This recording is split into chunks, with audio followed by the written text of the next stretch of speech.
Bonjour à tous et à toutes, aux internautes qui nous écoutent. Ce matin, le thème du message, c'est le chemin de la vie chrétienne. Vous allez me dire, c'est peut-être un thème un peu étrange pour un culte qui se veut peut-être célébrer la Pâque. Je sors un peu de la chose un peu attendue. C'est le dimanche de Pâques, donc le pasteur va forcément prêcher sur la Pâque. Mais pour moi, la Pâque, c'est quelque chose de bien plus large que juste un événement. Pour moi, la Pâque, c'est vraiment le plan de salut de Dieu. Et c'est quelque chose qui est tellement important pour nous qui sommes chrétiens. La Pâque, on la voit prendre place dans l'Ancien Testament, lors de la sortie d'Égypte. On voit que Dieu va instaurer la Pâque avec le peuple hébreu. Et puis la Pâque, on la voit aussi au moment de la résurrection du Christ, puisque Christ est crucifié au moment de la Pâque, il ressuscite donc 3 jours après. Et c'est pour nous évidemment une période très particulière. Et souvent, les commentateurs de la Bible, les théologiens, expliquent l'Ancien Testament à partir du Nouveau Testament. Pour comprendre l'Ancien, on se sert souvent du Nouveau Testament. Et ce que j'aimerais faire avec vous ce matin, c'est tout le contraire. C'est-à-dire essayer de comprendre le Nouveau, mais à partir de l'Ancien. Et vous savez, dans la première épître de Paul aux Corinthiens, au chapitre 10, versets 5 et 6, Paul va dire « Mais la plupart d'entre eux, il parle des Hébreux dans le désert, des Juifs dans le désert, ne furent point agréables à Dieu, puisqu'ils périrent dans le désert. » La plupart d'entre eux périrent. Or, ces choses sont arrivées pour nous servir d'exemple, afin que nous n'ayons pas de mauvais désirs comme ils en ont eu. Vous savez, les apôtres ne prêchaient pas le Nouveau Testament. Ils prêchaient l'Ancien. Le Nouveau Testament, c'est eux qui l'ont écrit. Donc, ils prêchaient l'Ancien Testament. Et tout ce qui est écrit dans l'Ancien Testament est là pour nous servir d'exemple, de modèle. Et ce qui est important pour moi, c'est que vous puissiez vous rendre compte, au travers de ce qu'a vécu le peuple d'Égypte, que le plan de salut était déjà tracé dans le cœur de Dieu. Il est tracé depuis la fondation du monde, ce plan de salut, mais qu'on le voit vraiment se mettre en place au travers des épisodes du désert.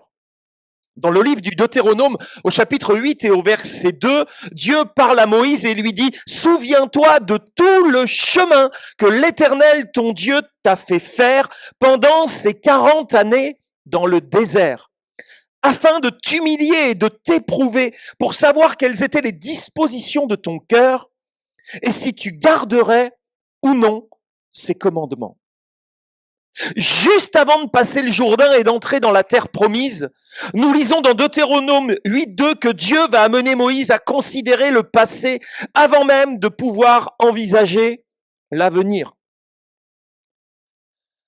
Tous les prophètes de l'Ancien Testament n'étaient pas dans la révélation des choses à venir. Ils étaient bien souvent dans le rappel des choses du passé. Souviens-toi, mon peuple. Lorsque Dieu envoyait ses prophètes au milieu du peuple, les prophètes criaient « Rappelle-toi ». Rappelle-toi lorsque Dieu t'a fait sortir du pays d'Égypte. Rappelle-toi comment Dieu a fait avec toi. Rappelle-toi comment il a ouvert la mer pour toi. Rappelle-toi et agis en conséquence. Il y a dans ce souviens-toi divin un appel qui s'adresse à chacune de nos vies. Souviens-toi. Ce souviens-toi est comme un leitmotiv dans le livre du Deutéronome puisqu'il revient 7 fois. C'est assez pour que ça attire notre attention. Pourquoi Dieu en appelle à notre souvenir? Simplement parce que Dieu sait que le corps d'Israël, comme le nôtre ce matin, est prompt à oublier ses délivrances, oublier ses promesses, oublier ses commandements. Nous sommes, par nature, oublieux. Et se rappeler par quel chemin Dieu nous a fait passer est d'une importance capitale. Regarde le chemin par lequel tu es passé. Souviens-toi, remémore-toi ces choses. L'appel au souvenir est en effet un bon moyen d'avancer avec Dieu. Certains diront, mais la Bible ne dit-elle pas que celui qui met la main à la charrue et qui regarde en arrière n'est pas propre à entrer dans le royaume des cieux? Alors moi, je regarde pas derrière, je regarde que devant moi. Mais cette histoire de la main sur la charrue et du regard en arrière n'a rien à voir avec ce que je suis en train de vous dire ce matin. Je ne regarde pas en arrière pour me détourner de la volonté de Dieu. Lorsque je regarde en arrière en tant que croyant, lorsque Dieu en appelle au souvenir dans ma vie, c'est pour arriver à comprendre comment Dieu est intervenu dans mon passé, dans mon histoire, pour comprendre la direction qu'il donne à ma vie. Ce souviens-toi est aussi un moyen de constater parfois que certaines étapes ont été contournées dans nos vies. Le problème, c'est que les étapes contournées entraînent bien souvent des blocages dans notre présent. Alors on se retrouve bloqué dans des situations parce qu'il y a des choses qui n'ont pas été comprises, acceptées, réalisées. Pourquoi les Hébreux ont tourné pendant 40 ans dans le désert? Pourquoi? Pourquoi nous tournons parfois et nous faisons comme du surplace dans notre vie spirituelle? Pourquoi? Il y a effectivement plusieurs étapes à franchir pour avancer vers Dieu et entrer dans ses promesses. Comprenons avant toute chose que la condition première pour pouvoir avancer vers Dieu et espérer dans ses promesses, c'est d'être sauvé. Comment je pourrais avancer dans la volonté de Dieu sans être sauvé? Comment est-ce possible d'accomplir la volonté de Dieu en ma vie sans que le salut soit acté dans ma vie? Certaines personnes sont totalement bloquées dans leur démarche spirituelle tout simplement parce qu'elles ne sont pas sauvées. Elles peuvent penser l'être. Mais la vraie question, c'est, le sont-elles vraiment? On peut essayer d'avancer spirituellement et de se dire, mais j'avance pas. Alors, pendant un temps, ça peut être peut-être normal, le temps de l'apprentissage, de la compréhension. Et si cela, ça dure sur des années, des mois, des années, la vraie question, c'est, Seigneur, où j'en suis vraiment en ce qui concerne le salut, puisque dans ma vie, il n'y a rien qui change. Tout stagne, tout est bloqué. Certaines personnes sont totalement bloquées dans leur démarche spirituelle, tout simplement parce qu'elles ne sont pas sauvées et n'ont donc pas cédé la direction de leur vie à Christ. Être sauvé, c'est pas vivre la vie chrétienne. Être sauvé, c'est suivre le Seigneur. C'est pas juste des principes à adopter, un comportement à avoir. Alors ces personnes demeurent toujours dans l'esclavage du péché, incapables de vaincre tout ce qui domine leur vie. Et pour comprendre le chemin des différentes étapes par lesquelles les chrétiens doivent passer, j'aimerais considérer avec vous l'histoire tellement significative de la lutte des enfants d'Israël pour quitter l'Égypte, qui est un symbole du monde. Premièrement, la première étape sur le chemin de la vie chrétienne consiste à susciter l'espoir et à communiquer la foi. Dans Exode chapitre 4, versets 29 à 31, il est dit que Moïse et Aaron poursuivirent leur chemin et ils assemblèrent tous les enfants d'Israël. Aaron rapporta toutes les paroles que l'Éternel avait dites à Moïse et il exécuta les signes aux yeux du peuple. Et le peuple crut. Ils apprirent que l'Éternel avait visité les enfants d'Israël, qu'il avait vu leur souffrance, et ils s'inclinèrent et se prosternèrent. Alors que les Hébreux étaient esclaves en Égypte, Dieu se révéla à eux. Dieu se révéla à eux. C'est toujours Dieu qui vient vers nous. C'est Dieu qui se révèle. On ne peut pas aller chercher une révélation de Dieu. C'est Dieu qui nous l'apporte. Et Dieu est venu vers son peuple. Il s'est d'abord révélé à Moïse. Puis Moïse, embarrassé dans ses mots, refusant pratiquement l'appel de Dieu, Dieu lui a dit, eh bien, je me servirai de Aaron, ton frère. Et tu lui diras les paroles que je t'ai dites. Et il parlera pour toi. Il sera ta bouche, ton prophète. Alors que les Hébreux étaient esclaves en Égypte, Dieu se révéla à eux à travers de Moïse et d'Aaron. Et la volonté de Dieu était de libérer son peuple de l'esclavage pour attester de son désir qu'il puisse aller l'adorer. Il donna à Moïse et à Aaron d'accomplir des signes miraculeux aux yeux du peuple. Ces signes sont mentionnés dans le livre de l'Exode au chapitre 4 et au verset 30, se trouvent détaillés toujours dans le chapitre 4, mais du verset 4 au verset 9. Plusieurs signes ont été donnés. Le premier avec le bâton de Moïse. Sur la parole de l'Éternel, Moïse jeta son bâton, il devint un serpent et quand il le reprit, il redevint un bâton. Le deuxième signe sur la parole de l'Éternel, Moïse mit sa main dans son sein et elle fut couverte de lèpre, et quand il l'a mise de nouveau dans son sein, elle redevint saine. Enfin, le troisième signe, sur la parole de l'Éternel, Moïse versa de l'eau sur la terre, et l'eau devint du sang. Est-ce que vous réalisez la portée prophétique de ces trois signes? Est-ce que vous arrivez à comprendre? Ils témoignent historiquement de ce que le Christ a fait pour nous. Le serpent, symbole du péché qui est ramassé par la queue et qui se transforme en bâton d'autorité, illustre bien cette réalité que le Christ, qui a été fait péché pour nous, nous a donné cette autorité sur le serpent ancien qui est Satan. Idem pour cette main qui était lépreuse à cause de l'égoïsme de nos cœurs et qui est maintenant guérie par la puissance de Dieu. Tout cela est accompli par le pardon de nos péchés, notre justification et notre sanctification par la foi. Enfin, l'eau du fleuve qui a été déversée sur la terre vient illustrer l'effusion du Saint-Esprit qui apporte la vie par le moyen du sang du Christ qui a été versé à la croix. Et dans ces trois prodiges, ces trois signes, ces trois miracles, nous voyons là résumer toute la mission du Christ pour nos vies. Comme cela fut le cas pour les Hébreux qui étaient esclaves de Pharaon, ces trois signes sont encore là pour nous communiquer l'espoir et la foi nécessaire à nous qui sommes captifs, aux captifs que Dieu appelle afin qu'ils soient libérés du joug de la servitude du péché. Tout commence par cette révélation à nos vies. La seconde étape sur le chemin de la vie chrétienne consiste dans une confrontation avec le monde, c'est-à-dire avec l'Égypte et son adversaire, c'est Pharaon dans le cas présent, qui retiennent tous les deux les âmes captives.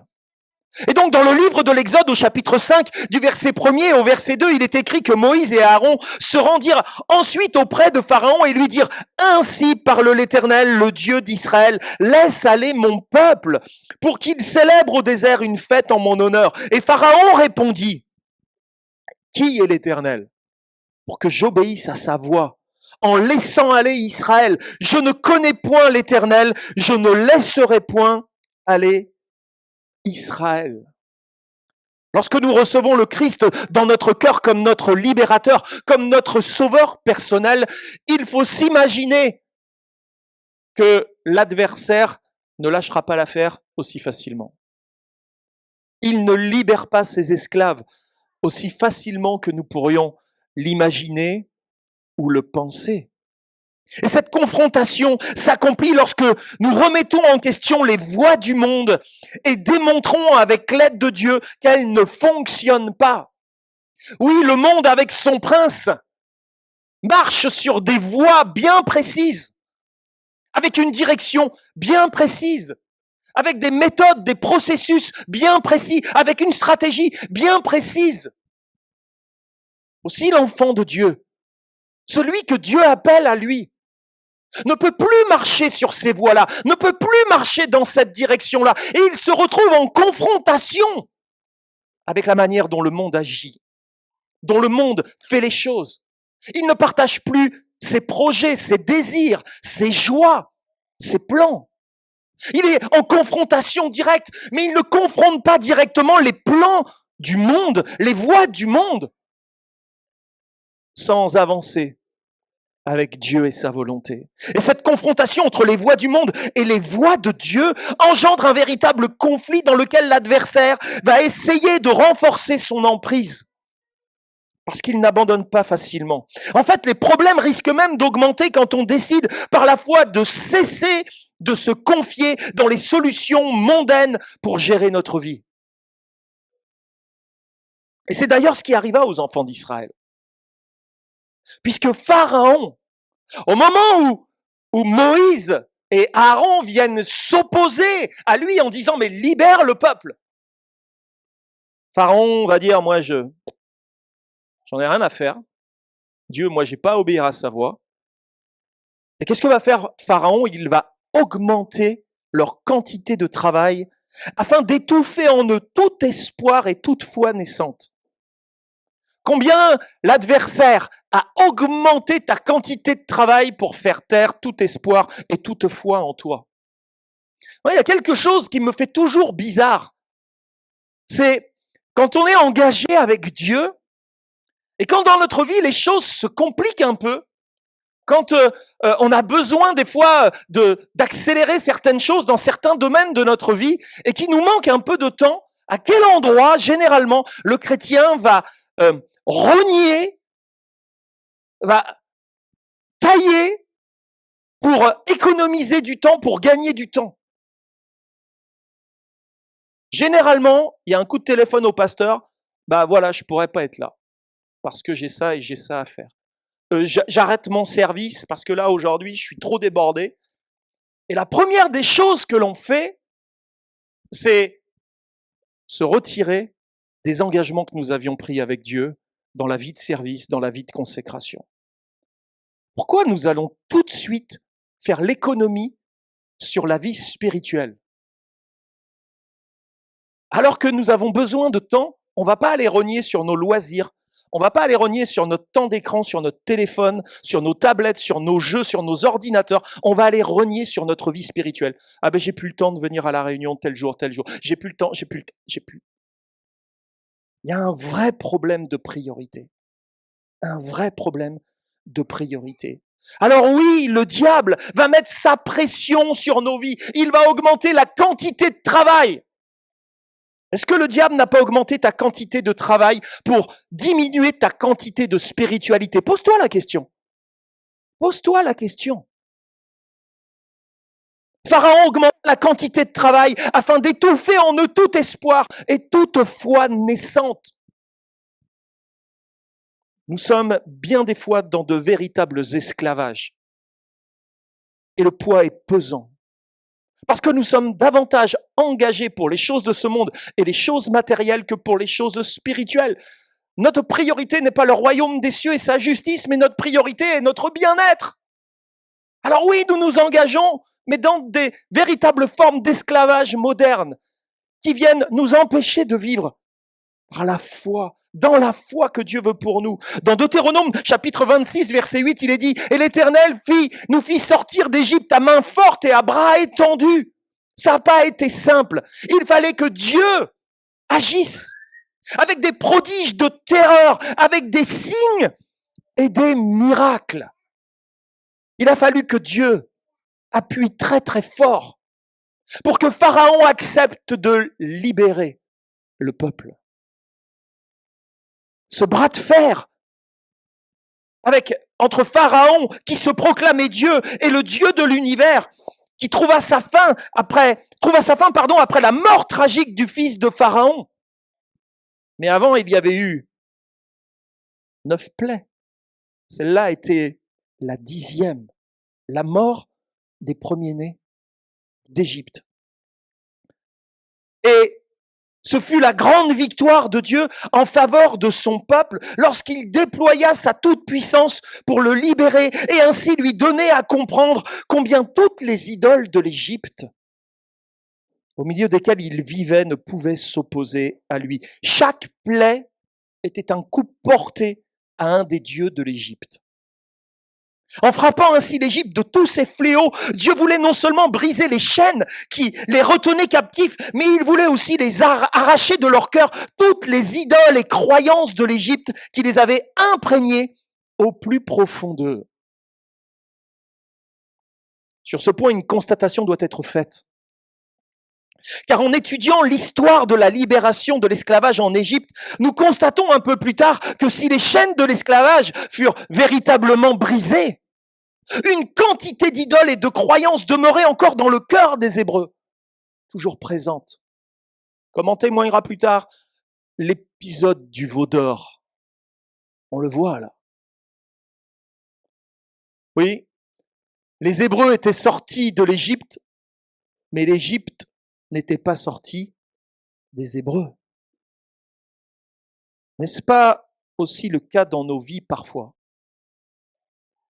où Dieu s'est révélé à nous?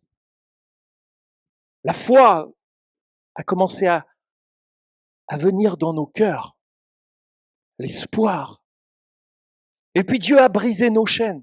Ça n'a pas été simple. Il a fallu qu'il frappe fort pour que nos chaînes soient brisées. Il a dû briser son propre fils pour cela. Et puis, alors que nous sommes sortis de la servitude et de l'esclavage, oui, nous ne sommes plus en Égypte, mais le problème, c'est que l'Égypte est encore en nous. Et une telle constatation peut être faite dans la vie de nombreux chrétiens qui gardent encore en eux certaines idoles et croyances qui sont toujours bien présentes dans leur vie, malgré leur conversion, malgré le fait qu'ils ont fait demi-tour. La troisième étape sur le chemin de la vie chrétienne consiste à vivre par la foi dans le désert.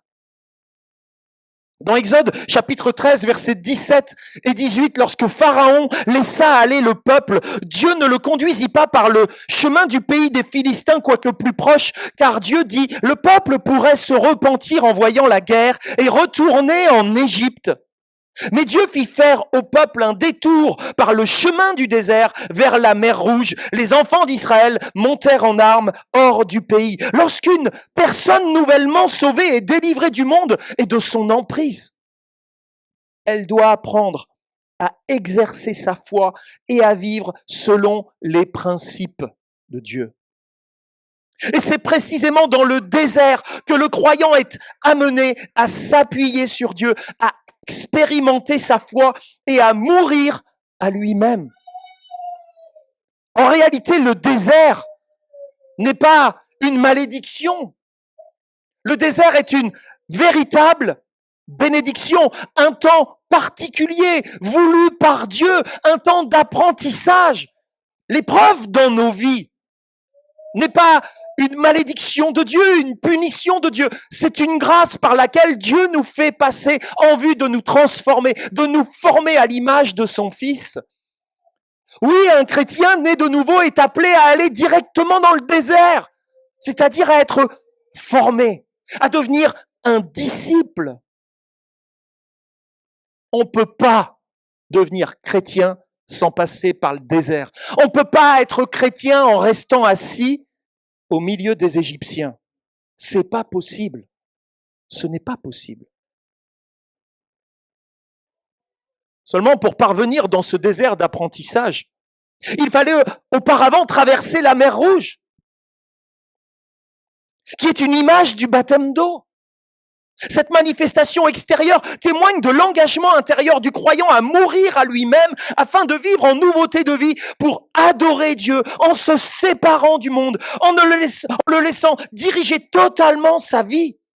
Et nous voyons ce parallèle dans 1 Corinthiens chapitre 10 versets 1 à 4. Frères, je ne veux pas que vous ignoriez que nos pères ont tous été sous la nuée, qu'ils ont tous passé au travers de la mer et qu'ils ont tous été baptisés en Moïse dans la nuée et dans la mer et qu'ils ont tous mangé le même aliment spirituel, qu'ils ont tous bu le même breuvage spirituel car ils buvaient un rocher spirituel qui les suivait et ce rocher était Christ. Et on voit dans l'Ancien Testament le parcours du salut.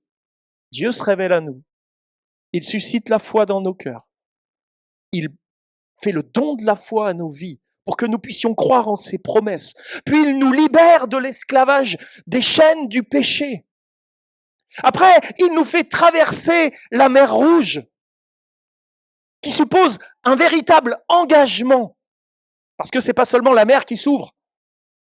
Nous, on voit souvent la mer Rouge comme la mer qui s'ouvre, c'est-à-dire des possibilités qui s'ouvrent à nous. Mais la traversée de la mer Rouge, c'était pas tant des possibilités qui s'ouvrent à nous, c'était surtout beaucoup de possibilités qui se refermaient derrière nous. Et la traversée de la mer Rouge, c'est une séparation que Dieu a faite entre son peuple et l'Égypte. Parce que si la mer était restée ouverte, si le chemin était toujours ouvert, que se serait-il passé? Alors que dans le désert, les premières difficultés sont apparues. Le baptême d'eau, c'est pas une porte qu'on laisse ouverte sur notre passé, c'est une porte que l'on referme. C'est quelque part se dire plus jamais je ne retournerai en Égypte. Plus jamais je ne retournerai dans le monde. Une séparation a été mise entre moi et le monde. Mais pour autant, le nouveau converti et jeune baptisé est encore trop souvent dépendant de lui-même, des autres et du monde. Il n'est pas toujours disposé à abandonner ses habitudes pécheresses et cette dépendance aux idoles qui caractérisait son ancienne vie. La Bible témoigne de cette réalité que tous les enfants d'Israël ont lutté avec ce problème d'idolâtrie, avec cette forme de dépendance au monde en raison de leur expérience en tant qu'esclaves. C'est fou comment, alors qu'on a été libéré, on se comporte toujours comme un esclave. Je discutais il n'y a pas longtemps avec un pasteur qui avait des problèmes de santé et qui s'était retrouvé avec un appareil médical, avec une sonde qu'il a portée pendant des jours et des semaines. Et puis, il m'expliquait que était arrivée la fin de son traitement, on lui avait retiré la sonde, elle avait été déposée, et il continuait encore à marcher comme s'il avait toujours la sonde. Et sa femme lui disait, mais arrête de marcher comme ça, t'as plus la sonde. Parfois, on continue à marcher comme si on était des esclaves, comme si le joug était toujours sur nos épaules. Nous sommes toujours dans la mentalité de l'esclave égyptien, toujours les briques, faut que je fasse des briques. Nous sommes dans la mentalité de l'esclave alors que nous avons été libérés. Cherche dans ton cœur à déloger toutes les habitudes de l'esclavage dans lesquelles tu n'arrêtes pas quotidiennement de vivre. Si Dieu nous a fait sortir de l'Égypte, c'est pas pour qu'on continue à vivre comme des esclaves dans les habitudes qui sont les nôtres. Dans 2 Pierre, chapitre 2, verset 19, Pierre déclare que chacun est esclave de ce qui le domine. Effectivement, la défaite en Éden, motivée par une volonté d'émancipation vis-à-vis de Dieu, a fait de chaque individu un être dominé par Satan, asservi par le prince de ce monde. Il est maintenu dans un esclavage d'habitudes destructrices, d'émotions déstabilisantes, qui suscitent en lui toutes sortes de désirs incontrôlés et le poussent à chercher un refuge dans toutes sortes de croyances ou de pratiques déviantes pour tenter de calmer son âme plongée dans le trouble et les ténèbres. Et comme ce fut le cas pour les Hébreux, il y a une quantité de croyants qui continuent à vivre comme des esclaves malgré le fait qu'ils soient sortis d'Égypte. Ils se comportent comme si les chaînes étaient toujours à leurs pieds et que la domination n'avait pas été brisée. Regardons maintenant combien les étapes du désert sont utiles pour nous permettre de quitter toutes ces habitudes pécheresses, dans le but de parvenir à nous confier pleinement en Dieu et à entrer dans ses promesses. La première étape, c'est à Mara. À Mara, ils apprirent l'efficacité de la croix pour guérir de l'amertume. Dans Exode chapitre 15, verset 23, ils arrivèrent à Mara, mais ils ne purent pas boire l'eau de Mara parce qu'elle était amère. C'est pourquoi ce lieu fut appelé Mara. Et au verset 25, il est dit que Moïse cria à l'Éternel et l'Éternel lui indiqua un bois qu'il jeta dans l'eau et l'eau devint douce. L'étape de Mara est tellement significative. Combien de chrétiens sont encore à Mara? Combien? Combien sont encore aux prises avec l'amertume, le manque de pardon, les rancunes? Combien? Ah, moi je suis chrétien, je vis au pays de la promesse. Non, pas encore, non. Oh, tu es toujours en train de boire l'eau de Mara, là. Tu es toujours dans ton désert. Et c'est que la première étape. Hein. C'est que la première étape. Il va y en avoir d'autres. Le bois jeté dans l'eau de Mara par Moïse, sur le conseil de Dieu, est une formidable image de la croix du Christ qui vient adoucir nos vies en y apportant le pardon. Il y a évidemment une image que nous devons aller puiser. Ainsi, à Mara, nous devons réaliser que le simple fait d'être sauvé ne suffit pas. De sortir de l'Égypte ne suffit pas. Ah mais moi, c'est bon, je suis sorti du monde. Ouais, mais t'es plein d'amertume. C'est pas normal. Quelque chose qui va pas là. Non mais je suis plus dans le monde maintenant. Ouais, mais t'es à Mara. Et à Mara, il va falloir que tu comprennes que la croix est quelque chose d'essentiel pour ta vie. Le salut n'est pas seulement le moyen de s'extraire d'un danger potentiel. Ah mais moi, je veux accepter Jésus parce que je veux être sauvé. Hein, je veux pas aller en enfer, hein, pasteur. Le salut n'est pas seulement un moyen de s'extraire d'un danger potentiel. Il concerne aussi toutes les choses encore présentes en nous que Dieu souhaite extraire de nos cœurs. Le salut, c'est pas juste sortir d'un endroit, du monde. Le salut, c'est aussi faire sortir des choses qui sont à l'intérieur de nous, du monde qui est encore parfois présent en nous. C'est trop facile de dire « je suis devenu chrétien, moi j'ai accepté Jésus dans ma vie », comme si c'était moi qui l'acceptais et que c'était pas lui qui se révélait. Il a disposé mon cœur pour l'accepter, sinon jamais je l'aurais fait. Alors oui, Jésus est dans ma vie, moi je suis plus dans le monde, mais j'ai toujours de l'amertume, j'ai toujours de la rancune, il y a toujours des choses dans ma vie. Mais bon, je suis sorti du monde, frère. Hein. Ouais, mais regarde, dans ton cœur, le monde, il est là. Hein. Ces manières de faire sont toujours là. Il y a des choses que Dieu souhaite retirer de nos cœurs. C'est pas seulement nous retirer du monde, mais c'est retirer le monde de nos cœurs, faire sortir les manières de l'Égypte de nos vies. Beaucoup vivent à la croix pour en recevoir les bénéfices, mais ils passent à côté de cette réalité qu'à la croix, ils sont crucifiés en Christ afin de faire mourir leur chair. Passer à côté de cette réalité spirituelle amène certains à essayer de répondre à leurs propres besoins et par leur propre force, et parfois même d'une manière religieuse, rendant ainsi leur vie encore plus amère. Et bien sûr, ils détestent le goût amer d'une vie sans la croix, mais ils fuient la nécessité de la mort à soi-même. Car ils ne parviennent pas à s'approprier ce que Christ a accompli sur la croix afin de leur permettre de recevoir de lui la capacité de pardon et la douceur d'une vie régénérée.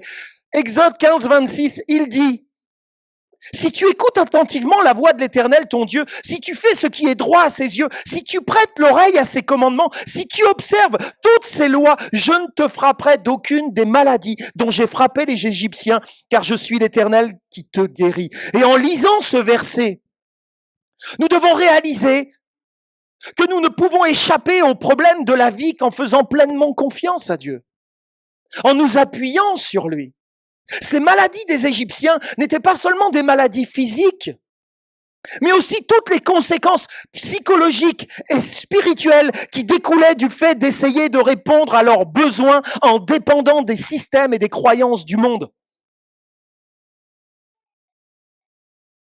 Dieu nous dit, si tu observes mes lois, je ne te frapperai d'aucune des maladies dont j'ai frappé les Égyptiens. On voit aujourd'hui combien le peuple de Dieu, en de nombreux individus, est tellement dysfonctionnel. On a l'impression qu'ils sont frappés des maladies comme les gens du monde. Que nous sommes parfois aussi dysfonctionnels qu'eux. Ma foi, on serait dans le monde, ce serait logique, mais on est sortis du monde. Nous avons été régénérés. Notre intelligence a été renouvelée, non? Est-ce que c'est pour continuer à dysfonctionner comme certains peuvent dysfonctionner? Je suis l'Éternel qui te guérit.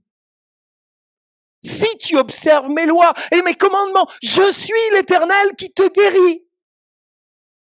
Mais observe mes lois.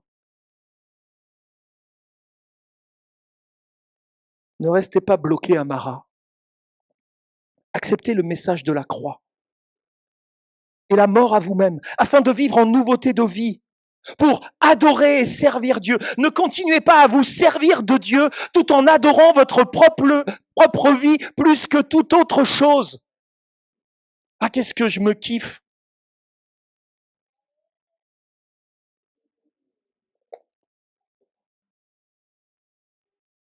Oh, totalement égocentré. Totalement égocentré. Adore-toi un peu moins et adore un peu plus Dieu. Arrête de te préoccuper de toi. Commence par te préoccuper des choses qui concernent le ciel. L'étape suivante leur permit d'atteindre Élim. Exode chapitre 15, verset 27, ils arrivèrent à Élim, où il y avait 12 sources d'eau et 70 palmiers. Ils campèrent là près de l'eau. Et je dis pour Élim, mais amen, amen Seigneur, amen pour Élim. Élim nous parle de la providence divine qui fait suite à l'étape de Mara, lorsque vraiment la croix est appliquée au cœur de nos vies pour résoudre un tas de problèmes et de dysfonctionnements. Pour y parvenir, nous devons accepter à Élim, nous devons accepter le gouvernement de Dieu sur nos vies en faisant de Jésus-Christ notre Seigneur, mais pas seulement notre Sauveur. Élim, c'est l'étape pour ceux qui ne se contentent pas d'un Sauveur, mais ceux qui ont vu en Jésus-Christ aussi leur Seigneur.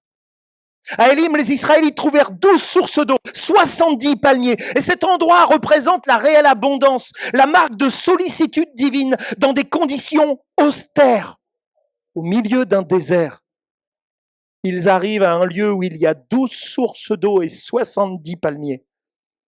Élim, c'est la grâce divine et quotidienne qui vient abreuver et rassasier la vie de ceux qui vivent sous le règne de Dieu. Et continuons à suivre les Hébreux dans leur marche. Ils devaient maintenant apprendre à faire confiance à Dieu pour tous leurs besoins, même dans les moments difficiles. C'est pourquoi l'étape suivante fut celle de la réception de la manne dans le désert de Sin, un peuple nourri du pain du ciel. Exode chapitre 16, versets 1 à 4. Toute l'assemblée des enfants d'Israël partit d'Élim. Ils arrivèrent au désert de Sin, qui est entre Élim et Sinaï, le 15e jour du second mois après leur sortie du désert du pays d'Égypte. Toute l'assemblée des enfants d'Israël murmura dans le désert contre Moïse et Aaron. Les enfants d'Israël leur dirent: que ne sommes-nous morts par la main de l'Éternel dans le pays d'Égypte, quand nous étions assis près des pots de viande, quand nous mangions du pain à satiété? Car vous nous avez menés dans ce désert pour nous faire mourir de faim, toute cette multitude. L'Éternel dit à Moïse: voici, je vais faire pleuvoir pour vous du pain du haut des cieux. Le peuple sortira et en ramassera jour par jour la quantité nécessaire, afin que je le mette à l'épreuve et que je vois s'il marchera ou non selon ma loi. Dans le désert de Sin, les Israélites se plaignirent de ce qu'ils mangeaient en Égypte était meilleur que ce qu'ils obtenaient dans le désert. Et nous voyons qu'ils étaient encore tellement imprégnés de l'Égypte, ils avaient encore tellement le goût de la nourriture de l'Égypte sur la langue, que la comparaison avec leur vie présente ressurgissait dès que des besoins se faisaient ressentir. Mais rien n'est pire que de suivre Dieu en faisant sans cesse la comparaison entre notre vie passée et notre vie nouvelle en Jésus-Christ. Avancer dans le chemin de la vie chrétienne ne doit jamais laisser de place aux regrets concernant notre vie passée. Jamais. Avaient-ils déjà oublié comment Dieu les avait fait sortir d'Égypte? Avaient-ils oublié l'esclavage? Ils se rappelaient de la viande de l'Égypte. Et ils avaient l'air d'avoir totalement perdu le sens de la raison concernant l'esclavage. Et comment Dieu leur avait fait traverser la mer Rouge, comment il avait rendu douces les eaux de Mara, et comment il les avait conduits jusqu'à Élim. Aussi dans sa grâce divine, et pour combler leurs besoins, Dieu fit tomber le pain du ciel pour les combler et les rassasier. Ainsi la manne était une grâce divine au bénéfice d'un peuple insatisfait et affamé.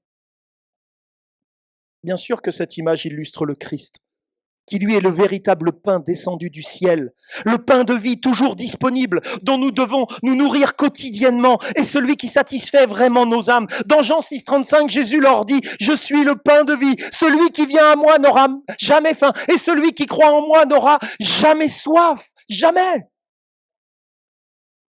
Pourtant, combien sont encore dans les regrets lorsqu'ils considèrent à leur vie passée? Combien? Combien boudent la Sainte Seine parce qu'ils convoitent et consomment à nouveau à la table de l'Égypte? Combien?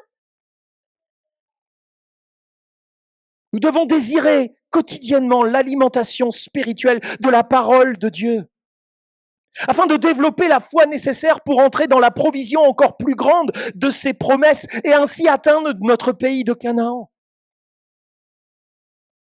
Aussi ne nous privons pas de ce pain, de cette nourriture céleste capable de combler l'âme de tous ceux qui ont été libérés de l'Égypte et qui marchent dans le désert en direction de Canaan. Et en même temps que la manne tomba, qu'est-ce que Dieu va instaurer? Quelqu'un sait ce que Dieu va instaurer en même temps que la manne va tomber? Il instaure le sabbat, c'est-à-dire le repos. Et il dira ce jour-là, tu n'iras pas ramasser la manne. T'en ramasseras plus la veille, mais ce jour-là, tu la ramasseras pas. Dieu apprenait à son peuple à entrer dans son repos à lui. Dieu allait pourvoir, Dieu allait s'occuper d'eux. Nous manquons de repos, bien souvent. Pourquoi? Parce que la priorité n'est pas mise sur Dieu. Un peu plus loin, les Hébreux arrivèrent à Réphidim. Et là encore, ils bénéficièrent des grâces divines malgré leurs plaintes et leurs gémissements. Quand l'eau coula du rocher, Exode chapitre 17, versets 1 à 6, toute l'assemblée des enfants d'Israël partirent du désert de Sin. Selon les marches que l'Éternel leur avait ordonnées, ils campèrent à Réphidim, où le peuple ne trouva point d'eau à boire. Alors le peuple chercha querelle à Moïse. Ils dirent, donnez-nous de l'eau à boire. Moïse leur répondit, pourquoi me cherchez-vous querelle? Pourquoi tentez-vous l'Éternel? Le peuple était là, pressé par la soif et murmurait contre Moïse. Il disait, pourquoi nous as-tu fait monter hors d'Égypte? Pour me faire mourir de soif avec mes enfants et mes troupeaux? Moïse cria à l'Éternel en disant, que ferai-je à ce peuple? Encore un peu et ils me lapideront. L'Éternel dit à Moïse, passe devant le peuple et prends avec toi des anciens d'Israël. Prends aussi dans ta main ta verge avec laquelle tu as frappé le fleuve et marche. Voici, je me tiendrai devant toi sur le rocher d'Horeb. Tu frapperas le rocher et il en sortira de l'eau et le peuple boira. Et Moïse fit ainsi aux yeux des enfants d'Israël.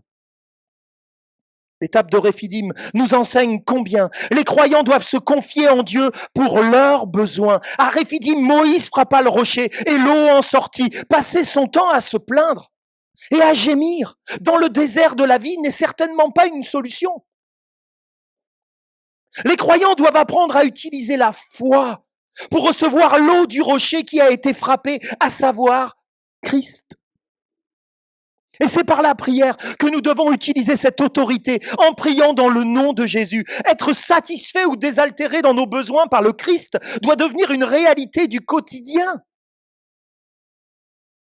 Une réalité du quotidien. Et si nous échouons dans ce domaine, c'est souvent parce que nous n'utilisons pas l'autorité qui nous a été donnée par le Christ. Les chrétiens ne sont pas appelés à boire dans les eaux croupissantes du monde, mais à boire l'eau du rocher qui coule abondamment pour ceux et celles qui manient avec foi la prière. Mais le désert a encore bien des surprises à nous révéler. La guerre entre la chair et l'esprit. Dans Exode chapitre 17, versets 8 à 13, il est dit que Amalek vint combattre Israël à Réphidim. Alors Moïse dit à Josué, choisis des hommes, sors et combat Amalek. Demain, je me tiendrai sur le sommet de la colline, le bâton de Dieu dans ma main.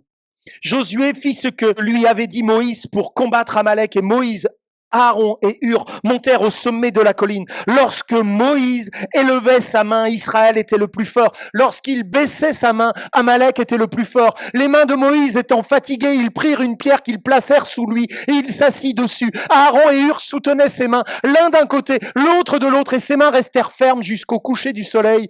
Et Josué vainquit Amalek et son peuple au tranchant de l'épée. Cette nouvelle étape nous enseigne que choisir la réponse spirituelle plutôt que la réponse charnelle est cruciale. Dans la bataille avec Amalek, Amalek représente la chair dans la Bible. C'est Josué. Josué, ça veut dire sauveur, comme Jésus.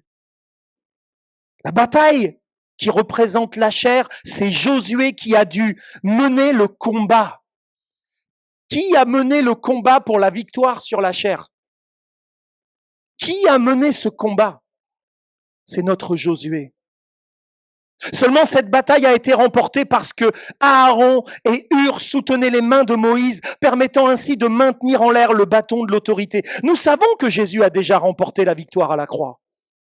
Il a remporté la victoire sur la chair. Mais celle-ci doit être actée dans nos vies par l'utilisation correcte et constante de l'autorité de Dieu et grâce à l'assistance de bons conseillers et partenaires dans la prière, ainsi qu'une réelle dépendance au Saint-Esprit. Le combat contre la chair n'est pas un combat que tu peux mener seul, isolé dans ton coin. Ça suppose d'avoir des personnes qui prient avec toi dans ce combat, des personnes qui sont force de conseil. Et pour choisir les bons conseillers, regarde ce qu'ils vivent. Et si ce qu'ils vivent est en rapport avec ce qu'ils disent, voilà comment on choisit les conseillers. Exode chapitre 17, versets 13 à 16. « Et Josué vainquit Amalek et son peuple au tranchant de l'épée. L'Éternel dit à Moïse, écris cela dans le livre, pour que le souvenir s'en conserve. Et déclare à Josué que j'effacerai la mémoire d'Amalek de dessous les cieux. Moïse bâtit un autel et lui donna pour nom l'Éternel ma bannière. Il dit, parce que la main a été levée sur le trône de l'Éternel, il y aura guerre de l'Éternel contre Amalek. Mais regardez bien, de génération en génération. Nous devons constamment garder en mémoire le souvenir que notre Josué a vaincu Amalek. Et grâce à notre Josué, un puissant encouragement nous est donné, car Dieu nous promet la victoire finale en ce qu'il effacera la mémoire d'Amalek de dessous les cieux lorsque nous serons reçus dans son royaume céleste. La mémoire d'Amalek sera entièrement effacée. La mémoire des actes de la chair et des choses charnelles seront entièrement effacées. Seulement dans cette attente, nous sommes tous prévenus qu'il y aura une guerre de l'Éternel contre Amalek de génération en génération. C'est pourquoi nous voyons en tout point de l'histoire l'Église, des hommes et des femmes combattre contre la chair ou contre Amalek à l'intérieur de leur propre vie. Il est important de réaliser que la victoire nous est acquise en Christ, mais pour qu'elle soit pleinement active en nous, cela passe par la prière, la communion fraternelle et les ministères dons que Dieu a accordés à son peuple et à son Église.